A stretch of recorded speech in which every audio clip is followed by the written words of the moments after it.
The road to Backlash continues for the first time in about 2 months.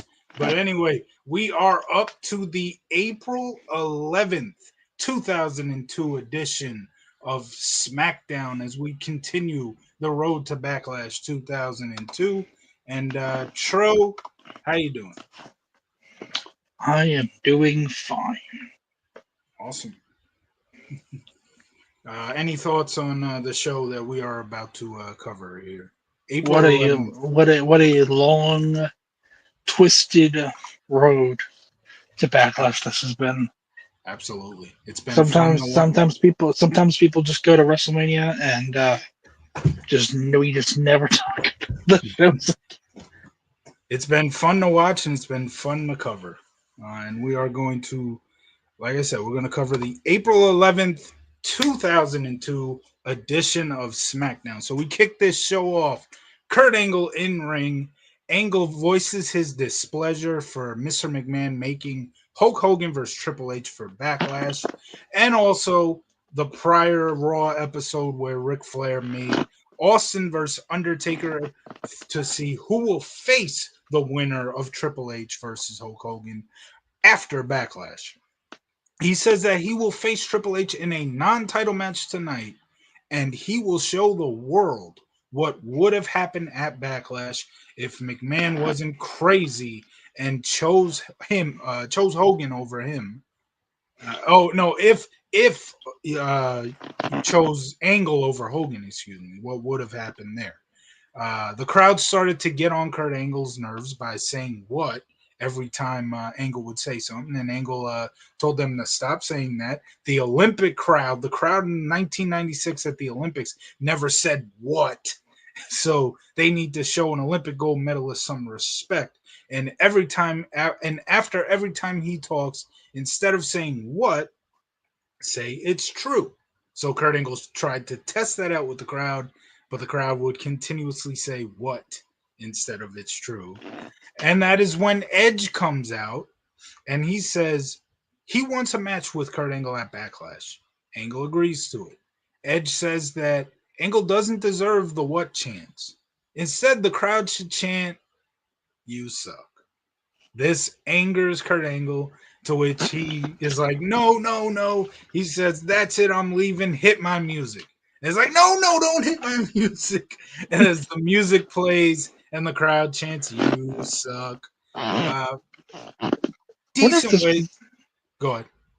I wonder if this was like one of the first times because I think it was over the last episode of SmackDown that Edge did the "You Yeah. suck." Yeah. I forget if it was if they changed "You suck" on Raw, but I it'd probably have to be either this SmackDown or the following SmackDown where we get the first organic uh, "You suck" chance during the entrance. at some point during this angle between Edge and Kurt, we get Edge bringing out like a "You Suck" shirt and everything. Yeah, This is at the absolute birth of "You Suck," no doubt about yeah, it. Yeah, because it was the week. It had to have been the week before that yeah, because he's still trying to push like, "Hey guys, chant, chant, you suck" to this guy. yeah. I mean, if it if it hadn't been like 2 months since we've last done the show, we would know this. At least Well, it for you, feels I like mean, it adds up. I mean, yeah, because right. if they announce the match now, they've obviously been having built since after WrestleMania.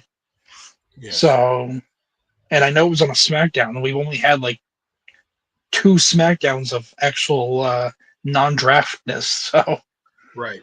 Um, So as for the segment, I thought it was a decent way to open up the show. Kurt Angle in 2002. He was very entertaining. There was a lot of funny moments with yeah, him. He was very entertaining from the moment he got to the WWE. But like, there's a lot of like really funny moments of enjoy like it. 2002 SmackDown for Kurt Angle, and this was a very funny. Him being like, "Play my music." It's like, "No, no, wait, don't play them." That was kind of funny. Uh, Yeah, the reasoning for the segment was essentially to promote the main event and to announce that Edge and Kurt Angle are going to be facing each other at Backlash. And obviously, we will cover that Edge and Angle match whenever we finish this road to Backlash, which we're really not that far away. This is 10 days at this point Yeah. for the show, so we're Next almost. episodes are the go home shows. So Yep, yep. We may start the go home shows tomorrow, but we'll see yeah. about that. Depending on what goes down tomorrow, because tomorrow's a busy day for you. But with the fact that it's supposed to rain, it might I mean, not be. my practice is already been canceled, so I'm not going in either way. So Okay, then yeah, tomorrow. So tomorrow we'll be doing that. All right, and I guess we'll be doing the Met recap tomorrow too. enjoy funny angles as much as you can because Yeah, it's kind of like a T-minus countdown on how long before he starts to become serious. Because the moment he loses his hair and he does the feud with Hogan, he gets he still does some comedy, but there's. I mean, it goes from like him being specifically, haha guys, I'm a funny guy to yeah, I beat Hulk Hogan, so like my confidence right, level is through the roof. I don't care that I'm bald right now. right. I'm gonna still kick your ass because I am that damn good right now. Yeah, well, when he did shave his head, he made it into a comedic thing where he Yeah, put fake hair onto the or maybe it was his own hair. I don't know. no. He put It like was a wrestling helmet wig. it was a wrestling helmet His with hair the has wig. not had that hair has not been as thick as it was Yeah, since '96. There's a reason why he lost the hair match because he was yeah, balding. His hair yeah, was thinning. yeah. But yeah, Angle was hilarious, and I'm not gonna say that like serious Angle wasn't good because he was good serious. No, I I feel like I would have liked for them to not go with like the machine Kurt Angle late in well, his WWE career. that was like '05, '06 Kurt Angle. Yeah, That was yeah. a dark era of Kurt Angle's Oh, life. I know. But Not Perk yeah, Angle anymore, Peak Angle. yeah. But from like this era, he was fine. Like he Yes, was, and for a guy who's gonna be main event, which Kurt Angle for the most part in this era, not so yes. much at this very moment, but for the Well, most part in this era was. he He can't be comedic all the time. yeah no because he made events Vengeance and then Oh yeah, Armageddon well yeah, is the next Vengeance and Armageddon are the next two times he made right.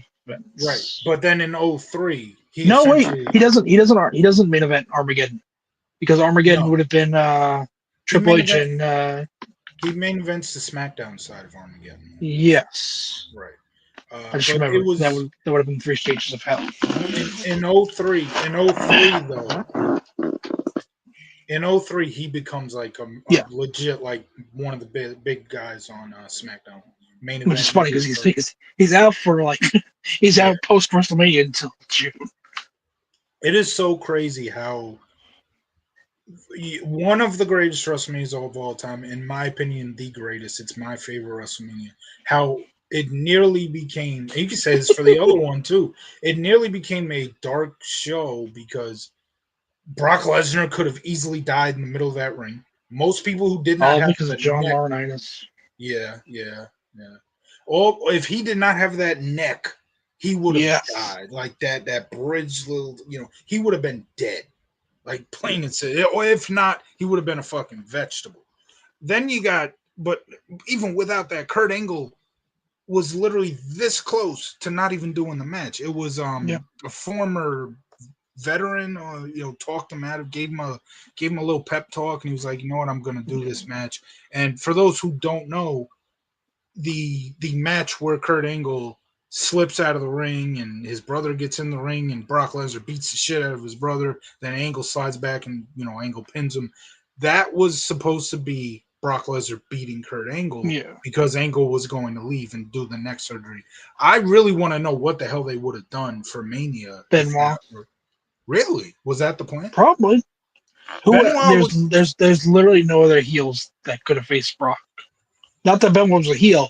They could have done face Benoit was versus face, right. Benoit was but already in the tag match, but I guess you got to take somebody then out of a match because all the main huh, guys were.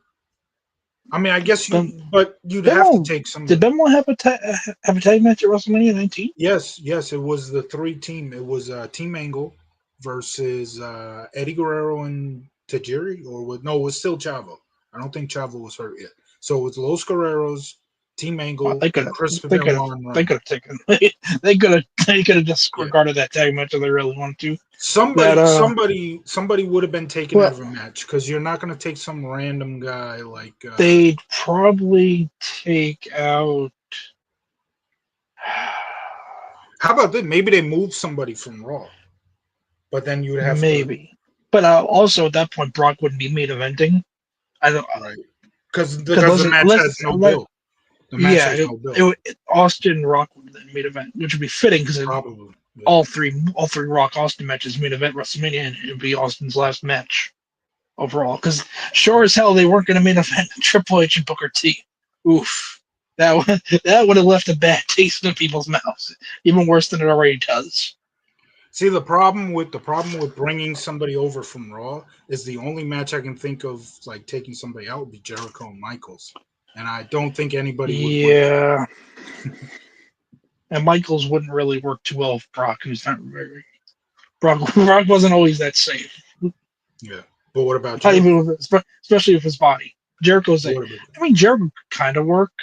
hmm. Hmm, maybe. But then what would if you take one of them out? What's the other guy gonna do? Maybe make it a triple threat, all three. One. Oh no, they weren't ready. You have to wait one more year for a triple threat. they, I know. they weren't WrestleMania they 20. weren't ready yet. Yeah, that's interesting to think of, like what would have happened. But It, it's not only that. Like Angle could have legitimately broke his neck again in a much yeah, worse way in that match. But then not only the main event, but Stone Cold Steve Austin nearly died the night before. that I mean, it's a pretty cursed WrestleMania. With Yeah, the buy rate was pretty down. yeah. Um, It but almost was even worse. It almost was even worse cursed. Guys could have died. Austin almost died. Brock would have died if he didn't have that big ass neck. Like or at least I don't know if he would have died. He would have at least been a vegetable. Like it would not have been a good. He is. Ric Flair said it in. I think it was the Here Comes the Pain DVD, the original. That Here Comes the Pain DVD that came out probably a couple months after. WrestleMania. He said, "Thank God for those neck bridges because he'd be dead. I would have been dead. I'd still be laying there." He said something like that. hey, hey kid, I saw that you do a shooting star press. Do you think you could do it at WrestleMania? I don't know. Do it, do it, do it. It really turns me on to see a big sweaty man do a shooting star press. What I want to know though, did Laurinaitis come up with the idea of having Kurt Angle on the other fucking side of the ring? Like, if he No, didn't, because I don't know whose idea. That was an issue I think that Brock and Kurt both had. That yeah, either Kurt wasn't in position or Brock wasn't in position. hmm, I think Kurt overcompensated for how far Brock was going to jump. oh, Because there's also the off chance that Brock's a little up high and his knees, or he lands on top of Angle in a bad way. Maybe lands on his neck, oh and yeah. it's even worse. His head goes with Angle's neck. I mean, it was obviously just a horrible decision Yeah. by Laurinaitis, Well, but no, you know what it is. I think because I think Angle saw that Brock was gonna either hit him badly, so hmm, that's why Kurt kind of like turns his body out of the way but because he knew that but Brock wasn't gonna hit him. but even before Brock took flight, and like before that, Kurt Angle was legitimately on the other side of the ring from the moment. Like, look at Billy Kidman's shooting star presses. The guy's literally laying right under and Kidman just has to do a flip.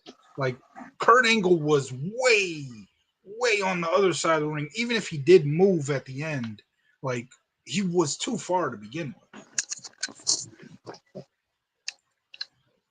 Hold on, I'm gonna look it up Uh, quickly. I've been watching WrestleMania 19 since the DVD came out. Yeah, I just wanna. Like I've watched it a million times. Trust me. I heard I had it on Okay. VHS first. I Yeah, no, had it on. Kurt really is kind of far out there. He's way too Okay. far. He's But way too far. yes. Have you seen video of Brock actually doing the shooting star press from Dark Yeah, it's the Match? next video out. Yeah, it's normal. It's a normal shooting star press where the guy's laying right Yeah, Kurt there. probably should have been a He, bit closer. yeah, a bit. He should have been a lot. Yeah. I mean, Brock did clear pretty decently. So, I mean, if you do move him up just a little bit, Brock would have most likely hit it. But even still, where Brock landed, Kurt Angle shouldn't be there. Kurt Angle should be laying right under the ring, like right under the area, because that's too dangerous a move as it is alone when the guy's even still laying under there. To put the guy on the other side, like that's crazy. Like that, Yeah. you're fishing for a WrestleMania moment when you shouldn't be. I mean, just that's too dangerous of a moment, and it blew up in their face. No surprise. Um, Yeah, it wasn't the two greatest WrestleManias of our generation, in my opinion, and I'm in a lot of people's opinion, um, could have ended could have ended very dark. It's crazy yeah, because because WrestleMania WrestleMania 17, 17. yeah. Well, folks, Paul Heyman's brains have been blown out. This is not part of tonight's entertainment. Vince McMahon comes out, and your replacement. He brings back Jerry the King Lawler right then and there. King's still doing like his laughing. He'd have to. Where was King of Wrestling? I would think he's nowhere near Uh, the arena. They'd have to fly him out very quickly because it's a there's no way he's in. you see, it's a conspiracy theory. You see, Jerry Lawler pays Tommy Dreamer to do it. Hey Tommy, here's a Subway sandwich. Blow Paulie. Oh shit, I love it. I would love a Subway sandwich. Oh my gosh! Just the thought of Jerry Lawler poking and laughing at Paul Heyman after after what Tommy Dreamer would have done. Yeah. There's that visual. It's like, oh my god. WrestleMania 19 was my first show on this channel that I reviewed on this channel, and Christian has actually reviewed the show like twice, so there's already been a lot of WrestleMania 19 reviews. But I I don't like some of my early shows that we've done because I was way too shy. And you have not reviewed WrestleMania 19 on this channel, Is that so a hint to a future road to? not in the That would be a hell of a near that would be a hell of a road to. not in the near future. I will say that, but I'm just saying I want to review WrestleMania 19 again. Because I'm we'd have just to review freaking No Way Out there too. yeah. No. Actually, no, we wouldn't because that's brand. Because That's dual brand. We all have to go from No Way Out on. it's a WrestleMania 19 is a joint brand pay per view. We have to go Yes, through No Way Out 03. but do we really have to if the build only It's a really part. starts after No Way Out though? It starts with Royal Rumble. The build starts with Royal Rumble. If you want to get So technical, the build starts for Hogan McMahon here. So we are on the build. We are on the road to WrestleMania 19, folks. yeah, because of that one backstage segment that they had in like the I mean, first episode. But no, for Road to WrestleManias, I always start them with Royal Rumble. We just did a Road to WrestleMania. Remember, well, not yeah, too long ago. we also didn't have the two shows. We skipped over Rumble only because me and Christian have done it before. Yeah, But that's where we started. We started with Rumble. That whole playlist, I have our Rumble review in that playlist. So that's the road to Royal Rumble as well. Then, uh, I, God no. the road to Royal Rumble would have to be a separate one, and Yeah, I because guess we'd have to do Armageddon. No, because Armageddon is a once a I keep on forgetting like they don't start doing the single brand shows until later that year. Here's here's Eventually, my here's my thoughts on Road to Royal Rumbles because I've thought about this. I've thought about this ever since we've been doing these Road Twos. If we get to a Road to Royal Rumble and we've done that, and here's what we'll do: we'll just do the weekly shows because we yeah, need the Royal Rumbles to be part of Road to WrestleManias. That's how I feel about. yeah. Like Well, if we do the road to Royal Rumble '99, which we have to one day because that's June 4th. That epic SmackDown, I mean, excuse me, that epic Raw where Mankind wins the title would be a part of that. We've already reviewed Royal Rumble '99. We'll do that road to and just do the weekly shows. We'll get to that someday. I don't know when. I already have plans for future road twos, and Road again, to I'm the not. first Royal Rumble. Just watching Wrestling Challenge and Superstars. There's no way if it's not if I have no way of watching it, we can't do those road twos and those I'm wrestling. still convinced. I'm still convinced that we could do a Road to a WrestleMania that has prime time in it because If we I'm pretty sure prime time is literally just basically their version of Raw or SmackDown. in a way, but It's it's where we get all the because build from. yeah, in a way. I Because mean, though I would, because what would watching Superstars really do if there's no build to the but see, actual prime shows? prime time is very similar to superstars. Though it's just the fact that you have Gorilla and Bobby Heenan in a studio. That's really what primetime was. They talk about stuff. And I would love to talk about primetime episodes because I would love to just talk about how awesome Bobby Heenan and Gorilla Monsoon Oh, were. they're great. They're hilarious. They made those. They made those shows. Yeah.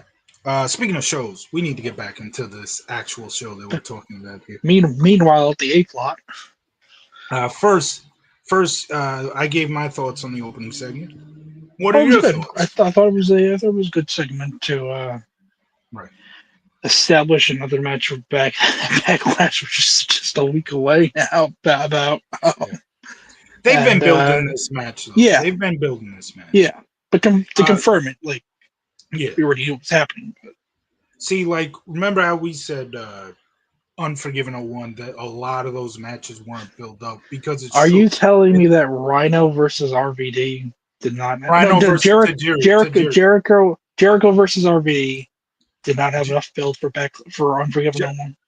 I've said it so many times since we've done that road too. This was That the is the build up. greatest build ever. This is the build up to Jericho versus RVD at Unforgiven 2001. One of the bigger You matches think on you're this show. special? You Hold on. do. It's one of them gets a winning tag match, another one gets a winning tag match, and then That's right. when there's like what was it when there's like a couple days left to the pay-per-view, it's Jericho on commentary. What are they gonna chant? Are they gonna chant RVD or are they gonna chant Y2J? Y2J. That's the fucking build up to Jericho versus That RVD is at the a, greatest. They say that Rock and Austin and O1 had the greatest build. No, that had that should have gotten the My Way treatment. I'm just saying. that's the problem with Jericho and RVD's build up for Unforgiven '01 is not that it was announced late and any of those other ones, because there were a lot that was announced late, but it's not because that it was announced late, not because it wasn't made official late. It's that they weren't building it up. You can build up a match for a pay-per-view, and you can It's a, announce it the night before the pay-per-view. It could still it's be a, built up. it's almost as if there was a national tragedy that made them have to bypass an episode of SmackDown or something. Oh my gosh. The You road know, to the I wonder if the build to the match was going to happen on that SmackDown, but then it happened. Then it's like, oh, sorry guys, this is the build. Sorry, 9/11 happened. There's no build. the road to Unforgiven started before 9/11. And we kicked it off with as I've said, 97 through '05 is my favorite time period of WWE. We kick Yep. off the road to Unforgiven with possibly one of the most boring SmackDowns of that era, of that time period. Oh, well, it's not. It's two different era. well, yeah, it's two. This is The post invasion attitude. era. Yeah, at this point, it's the post attitude pre ruthless aggression era. But The pretty angry era. yeah.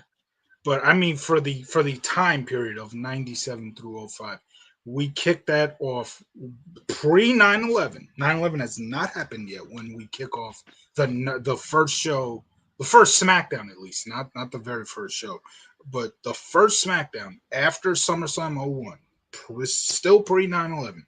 One of the most boring SmackDowns, one of the most boring weekly shows of that 97 through '05 time period. So 9/11 has nothing to do with it. For some reason, they went into Unforgiven '01 like, we're not going to do much on the weekly shows, and we're just going to hope that people enjoy the show and buy the show. Which, remember when we reviewed some of those weekly shows were really good, but Yeah. in terms of match build up for the pay per views, not a lot of matches got built. Look at this. Perry Saturn versus Raven was Now that match was awesome. That build was awesome. We had murder in it. It wasn't a bad build-up at all for a second match on the pay-per-view. This is second Never match forget on Moppy. absolutely rest in peace, Moppy. This is second match on the card, and it got a more interesting build-up than RVD Chris Jericho. I think that should have main evented. That Moppy man. I mean, Austin or Angle didn't have murder in it. That did. Poor Moppy. Poor Moppy. Like and subscribe in Moppy's memory, please. If you love Moppy, you will like and subscribe. If you don't, then you know what, you're just as bad as Raven. We got 2 views right now, so I had to bring that up. You had to say the YouTube buzzwords: like, comment, and subscribe, and don't forget to hit the bell. I forgot comment. Like, comment, and subscribe, and hit that bell for the memory of Moppy. And you'll get notified whenever we go live. Or maybe not. Who knows? Which us going live is not as much as we go live when we go live. Ring the bell as a 10 bell salute for Moppy. Oh, boy, you gotta click on the bell 10 times. and if it's on the 10th, if the 10th time has it not notifications turned on, you hit it for one. You gotta hit it. You gotta hit it until it does. That's what I was gonna say. Make sure when you do the 10 bell salute that when you're done, you're still got the notifications. You still got oh shit! I didn't get the notifications. I turned off. Did the bell? Okay. Ghost of Moppy. Moppy, are you there? I that sounded like a crazy scratch. I hope whoever that was that they're okay. My gosh. You might need to check outside. What the hell's going on out there? Anyway, we have been off this exact show that we were covering. Yeah, it's not even a bad show or anything. It's not. It's a really good show. It feels like 30 minutes, but we're 20 minutes into the stream. Folks, this is what happens when me and Frank do not talk to each other in a few weeks. I mean, we get sidetracked horribly. I mean, there's a reason. There's a very big reason as to why we started the stream later than we were supposed to, like 20 minutes late.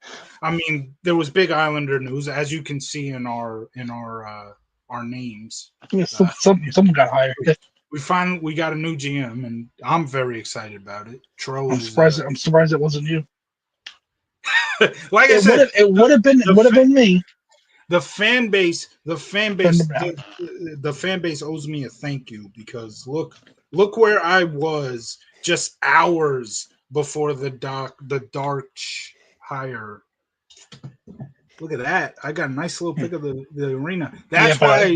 But as it's been established in the lore of FCT and Frank can obviously see the UBS arena from his house. So that's not very. That's just a picture outside your house. What are you talking? No, that's not. That's just right. That's just like, oh, just getting some eggs. I Oh, hey, hi, new GM. I am not that far from the arena, but I cannot see the arena from my house. I can tell you that right You're now. like Sarah, If I could, Sarah Palin. You can see it on a clear day. if I could see, yeah. Speaking of a cleary day, if I could see the arena from my house, I'd have better pictures of it. I took that picture. It was you who was waving to the new GM, right? It was raining that day. It was raining. I was taking it from a car that's literally right. You see a car window and a wet car window. Like when we were driving, so I needed to get the picture as quick as I could. So I didn't roll the window down. I really should have, but it's still a good picture of the arena. Just with a little condensation on the window, blocking the name arena, Yeah. blocking arena. Well, they offered me 15 years and $13. I could live with the 15, but I work for $12 and $12 only. But Josh Bailey would have retroactively gotten 4 games out of nowhere. Instead, he's going to be part of the alumni team that will be playing at UBS on December 10th, which will be pretty cool. Why are we getting viewers all of a sudden? We got 4 people watching right now. That's because What we is up? started talking about the algorithm knows when the Islanders are relevant. We stopped talking about the show. They're gone now. Now we have 0 views. I don't know what the hell's going on. We lost the viewers as quickly as we got them. Now we got 1 I person. said Islanders too much. If there's, well, I've said this now 3 times. I've said this now 3 times. We got to get back to the actual show that we are covering, and we're gonna get to it right now. So we just went over the thumbnail. The thumbnails look good. Yes. I totally forgot about that. That's right. Sex sells. They're clicking on like, oh, let's see the state. Oh dear God, oh dear God. Yeah, I made sure to go with that thumbnail because it's such an iconic moment and it's memed to death nowadays. So I went with that because it's the most memorable moment on the show, and I knew we'd probably get some views off that. But so we've covered the opening segment, which is a Kurt Angle in ring. Now we have Kurt Angle backstage in his locker. Jericho walks into the locker room, says that Edge is not saying to Angle as he's saying this to Kurt Angle. He says that Edge is nothing more than a snot-nosed punk, and that Jericho would have beaten The Rock if it wasn't for Edge. Jericho says he's going to beat the hell out of Edge tonight, to which Kurt Angle says that he cannot stand a loudmouth Canadian with long blonde hair who dresses like a rock star. Chris Jericho starts looking at him like, wait a minute. Wait, you can't stand me? To which Angle looks at him and is like, well, not you. You're cool. Funny little backstage segment there between Kurt Angle and Chris Jericho. Again, we're talking about Kurt Angle's comedic greatness in his early days, and it's shown up big time in these first 2 segments. So yeah, great little backstage segment. What did you think about it? I thought it was good. It's a little comedy segment. I was half expecting Kurt to be like, "Well, you're not Canadian." That would have been funny. It was like, what are you talking about? I'm from Winnipeg, you idiot. Go back to Toronto. I'm from Winnipeg. Now, this was also during that era where WWE. There was a brief period in 2004, 2005 where WWE had all their heels from Canada. Yeah. So they'd be like, Chris Jericho from Manhasset, New York, or Chris Benoit, originally from Canada, Georgia, but from Atlanta, Georgia. Yeah. Well, Benoit was kind of a babyface when he was resigning from Atlanta, Georgia. That was Jericho was a face when they started saying he was from Manhasset. Right, yeah. It's like when they become heels again, it's like, from Canada, oh no.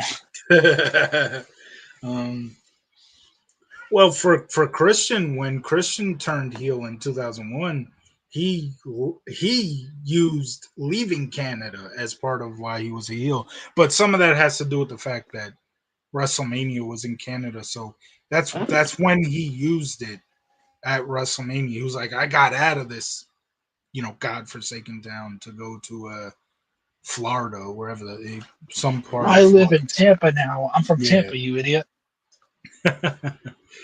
uh, One thing I forgot to mention about the Angle Jericho segment here. It ends with Jericho and Kurt Angle forming a pact to watch each other's back in their separate matches later tonight, where Jericho faces Edge and Triple H faces Kurt Angle. Kurt Angle faces Triple H. Now we have. Oh, your thoughts on? Did I ask your thoughts on Yeah. this? Okay. Now we have Tajiri taking on Hurricane. This is Tori Wilson still obviously with Tajiri, and she is in the geisha outfit. Really good payoff coming up to Tori in the geisha outfit, but we're not getting that just yet. But Tajiri in the geisha outfit, Tori in the geisha outfit, and Tajiri is taking Tajiri, on huh? Oh Tajiri, my. Tajiri is taking on Hurricane. He gets the win with a buzzsaw kick. Not much else to talk about this match. About 1 star, I'll give it. But after the match is where it gets interesting. As Tajiri berates Tori Wilson once again. If there's one thing I do remember about our last SmackDown review, is that Tajiri did this to Tori Wilson last week. So he's berating Tori Wilson again. We have no idea what he's saying because obviously he's speaking Japanese. But Indeed. the camera cuts a little bit to the side, and you see Billy Kidman standing on the top turnbuckle, to which he does a missile drop kick on Tajiri, and we are beginning to build up a lower card match to Backlash 02 with Tajiri and Billy Kidman. And how about that? Much better build already than the lower card matches for Unforgiven to 01, at least except for Moppy. But yeah. Was Chuck hurt? Who? Oh no, it's Billy Kidman. Okay. Billy Kidman. Yeah. Yeah, Why would Billy Gunn be hitting a missile yeah. drop? No, I forgot. I got my Billies mixed up. There's too many. There's a big there's a big Billy problem in the WWF at this point. And you're a former Billy Chuck and Rico member, and you don't even know what you guys were doing at this time. Come on, man. Billy, Chuck, and Drew. Billy Chuck Rico Beast. intro. Billy Chuck Rico intro. Okay. Well, Uh, 2002 was a weird era for me. I was 5. yeah. Oh, he was 5 and now he's gone. So yeah, my thoughts on that match between Tajiri and Hurricane. There's not much to talk about. As Tro is thankfully back already. Oh, sorry, the Rico came out of nowhere and attacked me. So your thoughts on Tajiri versus Tajiri versus Hurricane? It's not really much to talk about, but go ahead. Let's throw a throwaway match. Let's see Yeah. Hurricane though. Oh yeah. Oh, Hurricane's awesome, no doubt. The match was really just to build up Billy Kidman versus Tajiri, and that's fine. Now we see. Oh, okay. Now the show picks up. Now the show, because we just had Tori Wilson, which is amazing, and even in a geisha outfit, she looks amazing. But we get even better because now we have Stacy Keibler walking into Mr. McMahon's office. She's looking for Mr. McMahon. He's not there. So she just lays down on the couch while reading a magazine that The Rock was on the cover of. How rude. Do you remember one of the big issues that we've had so far with the Road to Backlash? I know it's been a What? while, but you remember there's no something's been missing from the episodes. Remember we The talked WWF world. not the world, Yeah. but At this something that point, I'm pretty sure it's the world, but it could be still New York. something that they show right before coming back from certain commercial breaks. This is the GTX. Yes, the slam of the week. Not GTX The- slam of the week, but yeah, the slam of the week is back. For some reason, it's been missing since the road to Backlash began. I have no idea why, but we get a slam of the week right here, and it Brought to goes you back. by. I don't remember what it was brought to you by. Don't It's ask me probably. that. I don't think it was Y2 Stinger yet. It could have been No, GTX. It could have been GTX. I'm pretty sure they sponsored the pay per view. but I don't think they sponsor Slam of the Week. I don't know. I'd have to look back at the episode, but we get the Slam of the Week, and it goes back to last week's SmackDown where Albert turned on Scotty Oh, 2 that's Hotty. right. Yep, that is your Slam of the Week for this Hip episode. hop hippo. No more. And that is where we get Albert versus Scotty 2 Hotty. And this match was a little more interesting than our opener. Turn it up. Obviously with the turn of last week, this was going to be an interesting match. But Albert mostly, one side. It was mostly a one-sided match, but Scotty did get a little late run before Albert hit the Baldo bomb and won it. But it was interesting. The crowd was obviously behind Scotty. They obviously he just had his tag team partner turn on him, so they wanted to see Sky Scotty. was, Sky's credit, he was over even up until his release Yeah, in absolutely. 2004, 2005, which in itself was pretty impressive because I I really he's basically was recycling. Once Too Cool breaks up, he's kind of yeah floundering, but everyone likes the music, the way he dances, he like the yeah warm. So I really enjoyed that last dance, if you will, no pun intended, because they are obviously a dancing group. That obviously what's his name wasn't a part of this. Brian Christopher, Grandmaster, yeah, Grandmaster wasn't a part of this, even though in 2004 he actually did wrestle on Raw once.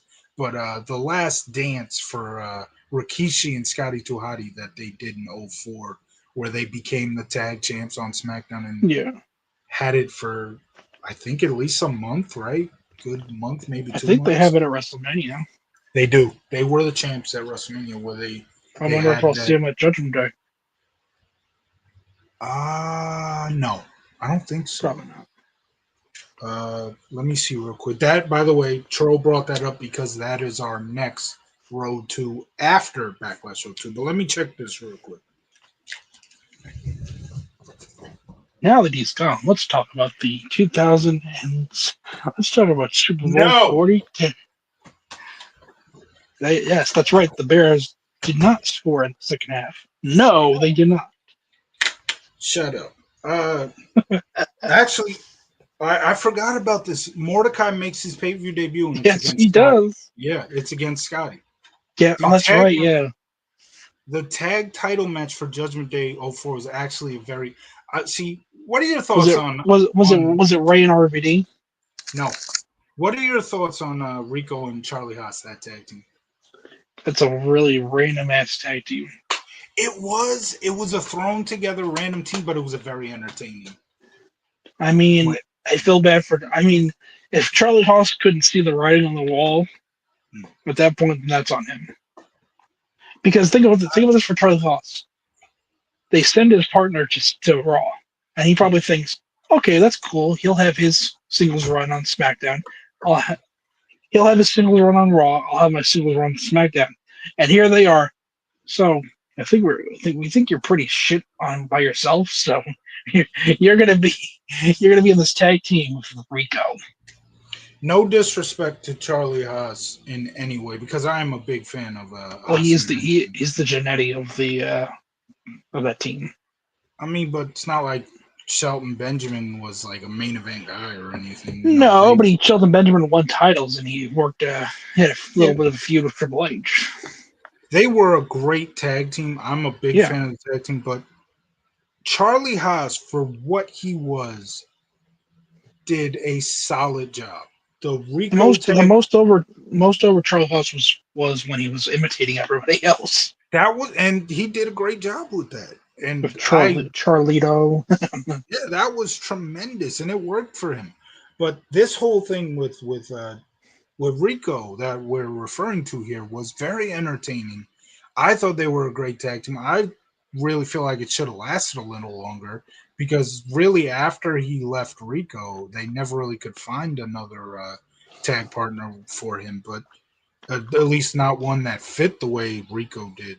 That was a great team, and Miss Jackie was great in that too. So the tag match is Rico and Charlie Haas versus Billy Gunn and Hardcore Holly. As Oh random God, as random a tag match that you can get, but I that always is remember really random.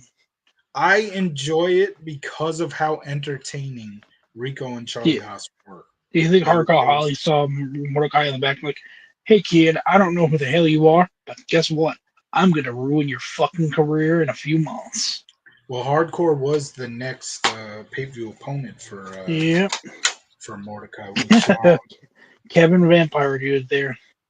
which the second pay per view I ever saw live on pay per view, and I love that Great American Bash Show 4 show. We've You can covered that add before. Mordecai to the list of people who are apparently supposed to face the Undertaker, but never Oh did. yeah, yeah, Add yeah. add him and Heidenreich together Heidenreich faced Undertaker. at It's WrestleMania. I meant oh I WrestleMania. Oh okay. because Mordecai's gimmick was basically the inverse of Undertaker. Oh yeah, yeah. Um, so getting back to Albert versus Scotty. So Albert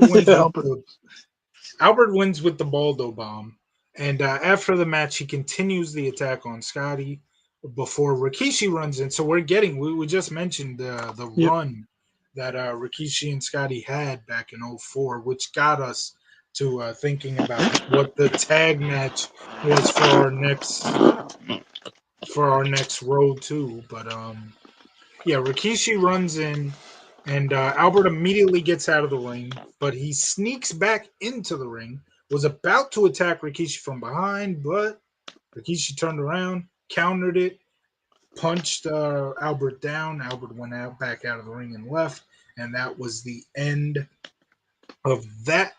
Before we get to our thoughts on that, Stacy Keibler, we go back to Mr. McMahon's locker room. Stacy Keibler's in the room. Mr. McMahon comes in. Stacy asks if Mr. McMahon has given any more thought to Stacy's offer to be McMahon's assistant. Mr. McMahon says he has, but there are others who have applied, and they will be interviewed later tonight in the ring. And if Stacy wants to be interviewed, she'll have to apply. Stacy says she'll love to apply, and she'll give Mr. McMahon an offer he can't refuse. This show has a lot of Stacy Keibler on it, and that's 2 thumbs up for me. Stacy Keibler is amazing. So 2 little segments with Stacy Keibler there, just building up to the big segment that everybody remembers coming up later. I thought it was interesting. Scotty 2 Hotty versus Albert.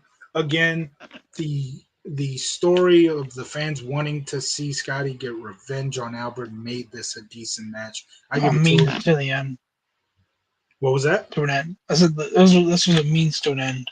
Right, right. I agree with that. I give it a 2.5 stars. It was a decent match. Your thoughts on the Stacy Keibler and Mr. McMahon stuff and Albert versus Scotty? Thought the Stacy and Vince stuff was fine. Uh, that segment's gonna be very interesting to look at with a lot of context that we know now. Yeah, yeah, I know, I know. We'll get to that when we get to it. So after this, Albert, I believe he gets hit by a train, and then he just comes. He says, "I am a train now." That's a little later in the year, though. That was like, I was gonna say it definitely happens this. He definitely becomes a train, yeah, a train, not yeah, the train, a train. yeah, but that's later in the year, not this early. Gets the fucking derailer. Yeah. Whole Now name for it we too. now we get Charmel standing in front of Hulk Hogan's door, waiting to interview him as Uh Michael. oh. Charmel, stay away from. What the? What the fuck are you doing? as Um, Mike as Michael Cole is essentially setting everything up, saying that Hogan's about to get interviewed next. But before that, we see Maven. Maven is hey backstage. guy, hey guys, Maven here. Here's a story about the backstage segment from this random ass SmackDown. So So Maven's just got a cup in his hand. He's drinking. For some Do you reason, do for you some know what was in that cup? Some people might think it was soda or beer. It was it actually was just water. nah. It was a syrup. It was a syrup. Maven's a codeine fiend. Ain't no doubt in my mind. I've Nah, been asking. I've been getting a lot of questions. What was in that cup on the April 11th, 2002 SmackDown? So, well, here after I tell you about this new money app I've invented, I'll tell you. for some reason, Maven backstage segments always involve him having some type of drink in hand. He's I, very thirsty. I swear I remember we recently reviewed a show where he had a backstage segment where he had a cup. I swear. I don't know why He's that a is. very thirsty boy. So Maven's drinking. Now Billy, Chuck, Rico, and Tro walk Hey over. guys, hi guys, Maven here. Here's the thing I do with Tro. So Rico tells Billy, Chuck, and Tro that this is what will happen if they let themselves go. And Rico essentially makes fun of Maven's look. He's like, "Look at this shirt. Look at these eyebrows. Blah blah blah." And that's when Al Snow walks over God. and calls calls Rico the Wolverine because of the sideburns. Al Snow's like, "Hey, it's Wolverine. Where's the other X-Men?" And so Rico's response to that is by saying that Maven's eyebrows are in desperate need of a waxing. To which Maven shoots back by saying that Rico would know all about waxing. And that is when You know about personal hygiene. yeah, like what? Yeah, Oh that's no! I bet you brush your teeth.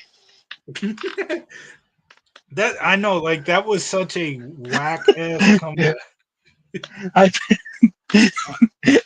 I bet you practice personal hygiene. I bet you shower after every match. What a loser! Yeah. um so rest in peace to the cup, because right after Maven says that, Billy smacks the cup out of Maven's hand, and that's when Chuck gets in Al Snow's face. After Rico was kind of holding back Billy, but then Chuck gets in Al Snow's face, as these two are going to go one on one later tonight. These two, Al Snow and Chuck, are going to go one on one later tonight. Chuck tells Al Snow, "Listen, we got a date tonight. Don't be late." So that Ooh, was once again playing off the Billy and Chuck character, the Billy and Chuck characters. They're gay, but it was they're not. all, Well, they're not gay. as we all know, it was just a publicity stunt. Just we're not gay. We swear.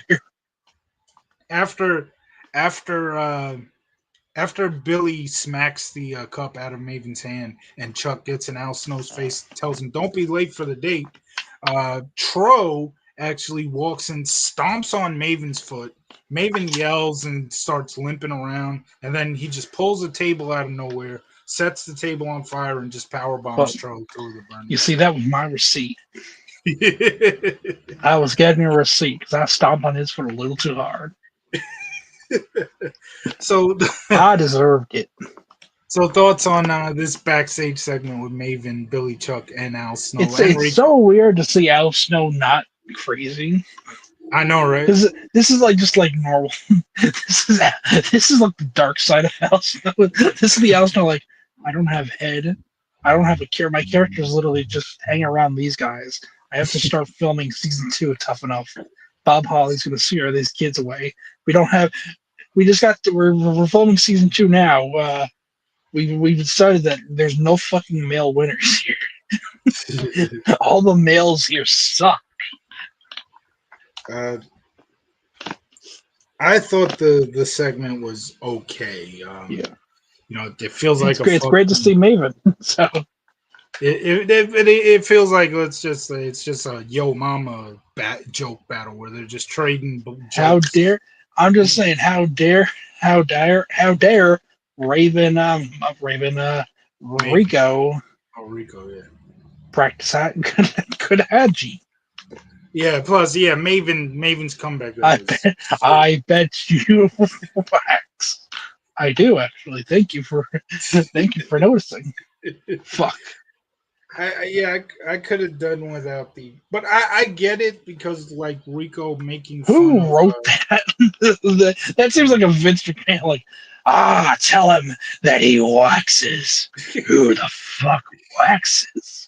like I get from a character standpoint that's what Rico would do is mock somebody's style.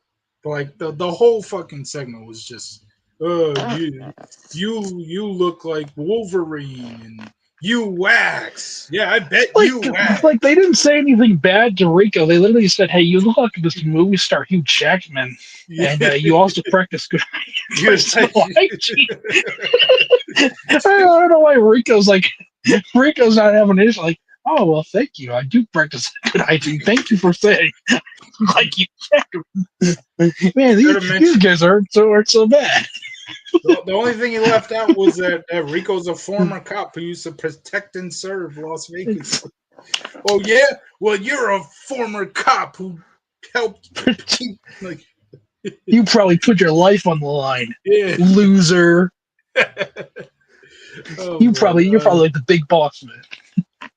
So now we have Hogan interviewing Charmel. Oh God. Or excuse me, Charmel interviewing.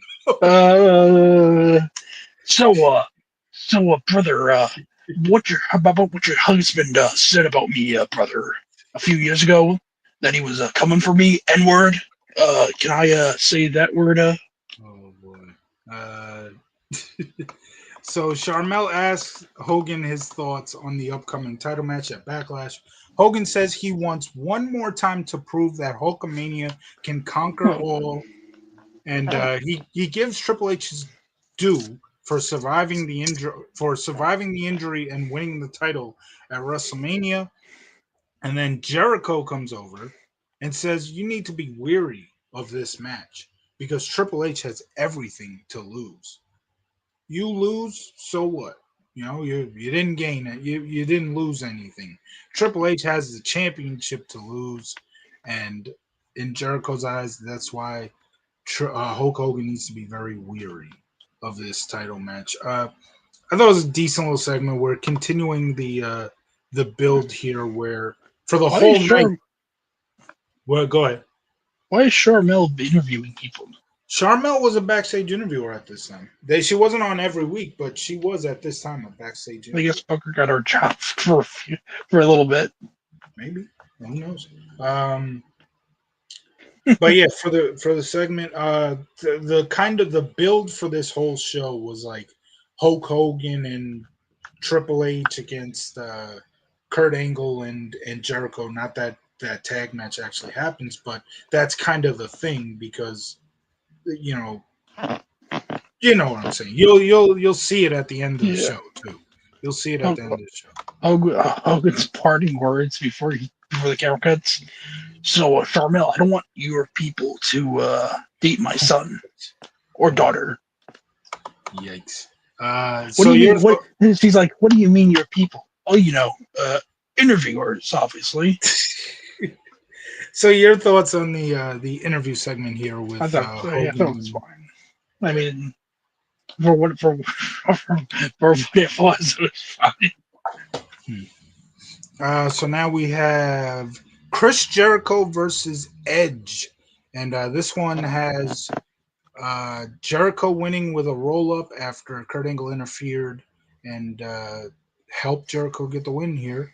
After the match, Edge chases Kurt Angle to the back, and then a few minutes later, they cut backstage where Edge and Angle are brawling. Edge is really getting the one up on Angle here, but that is when Jericho comes from behind, attacks Edge, and Angle and Jericho double team Edge. Kurt Angle ends up hitting an angle slam on the concrete floor on Edge before putting him in an ankle lock. But then Hulk Hogan breaks that up again. Like I said, this is like the main story. Those four, including Triple H, were like the main story of this show. Hogan breaks it up, and that's the end of that. Jericho vs. Edge was pretty fun. I give it 3.5 stars. Obviously with Jericho and Edge, you expect a good match, and that's what we got here. And obviously, Angle's interference just helped building up Angle and Edge for Backlash, as well as the segment after that, which is also building up to I guess Backlash. Triple H does not give a fuck right now. He's seeing all of his opponents just tag each other. Like, well, that just awfully sucks for them. I think I'll just stay in the back. And for Jericho, well, he's got to be doing something, right? Because he ain't facing anybody at the paper. Are you sure he can go in commentary and say like RVD? What will they be chanting? What will they be chanting at Backlash? Even That's how it Maven, works. even Maven, Even had Maven. a match. Hey guys, Maven here. Thoughts on Chris Jericho? Wait, thoughts on Chris Jericho versus Edge? I think it was good. It was a good match. Good TV match. I mean, they go on to have better matches much down the road, but I thought it was fine. Yes, for what it needed to be. And now here is what you all clicked on the video for. Mr. McMahon in ring. He sits down at a desk and he says, "Bring out the assistants." Your first assistant is Sylvia Johnson, who says she can type 95 words a minute, speak three different languages, and speak computer language. Which, what the fuck is computer? No, friend. This is 2002. This is we didn't know what computer. We didn't know what. Back then, typing 95 words a minute was impressive. In computer language, like semicolon, at www. I've never heard floppy disk. I've never heard the term computer language. I swear, I don't. I'm pretty sure I learned. I'm pretty sure one of my classes in elementary school was computer language. I swear I've never heard that term. And by the time I got to high school, all that lingo was already outdated. So we weren't using floppy disks anymore by the time I got to high school. So Sylvia Johnson. This is called a mouse. Ooh. So Sylvia Johnson essentially says she is the perfect person for this job, the perfect candidate for this job. She types 95 words a minute, speaks 3 different languages. She knows computer language. Apparently, that's a thing. she should have just started speaking computer language. www semicolon.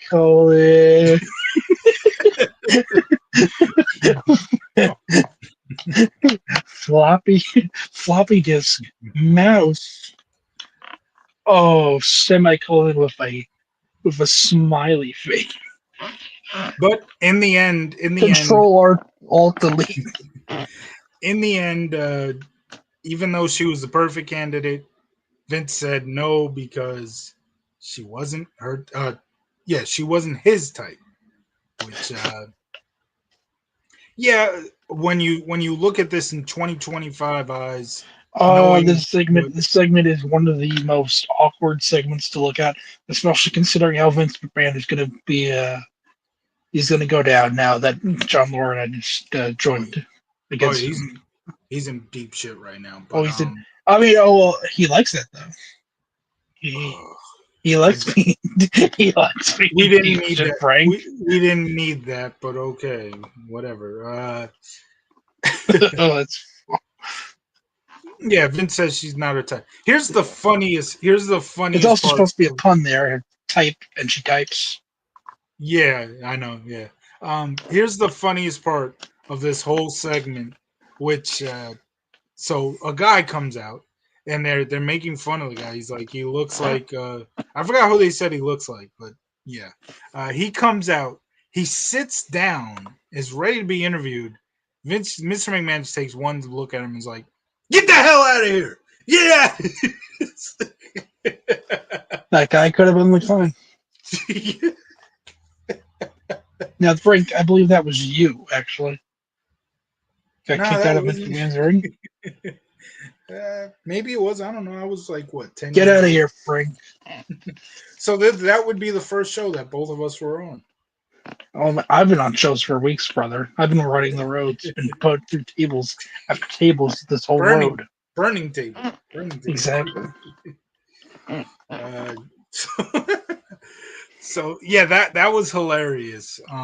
Outside of the fact that, well, spoiler alert, Stacy Keibler's in this segment. With duh, everybody knows that by now. And if you don't know, it's in the thumbnail. So literally, um, Does he but have two segments like this? Doesn't he have a like segment like this. this with Sable in '03? Oh man, they did a lot of stuff with Sable and Mr. McMahon and Ultra. Yeah, but I think like how she becomes his thing because I'm pretty sure I don't think they did he it does. this way though. I don't think they did it this way though. They might have just had Sable come out first. Like, Yeah. let's cut the middleman and just have her come out. It's a 2 hour show here, folks. so so outside of the fact that Stacey Keibler's in this segment and she looks amazing, the whole best part of this segment is Mr. McMahon just without doing anything. As soon as the guy sits down, Mr. McMahon just looks at him and tells him to get the hell out of I here. do like the thought, like, this person was just trying to sign up. To, like, oh, I love to be this. Is the fuck do you mean? So now we have one more woman, and Mr. McMahon says, "You're exactly my type," and she says she can type fast and take directions. Take direction. Vince then asks, Mr. McMahon then asks if anyone else is interested in the job, and that is when Stacy Keibler comes out. She tells the other girl to take a hike as you are not getting my job. And well, I think everybody knows what happens after this. Stacy Keibler did tell Vince that she was going to give him an offer he cannot refuse, and that offer was Stacy gets on this desk where Vince is interviewing everybody, and she dances and pretty much infamously lays her legs on Vince, and we have the facial reactions to Vince, and of what that Vince's infamous facial Uh, reactions. And after the whole leg thing, he just falls off the chair and then announces that Stacy Keibler is hired. Uh, Outside of the fact that yes, today, looking at this today, it ooh is boy, it is extremely awkward. he wrote this by the way. He totally like, what if they all loved me? Yeah, and there was dictation puns that I don't even want to get into, especially knowing it's Vince McMahon. Outside Yeah. outside of knowing what we know now and how awkward the segment can be now, it was an entertaining segment. Stacy was great. The whole thing with get the hell out. The guy just sits down. Mr. Man's like, get the hell out. That was At hilarious. It's a at the seg. time, I think it was a fine segment, Yeah, but now I can understand that, but icky.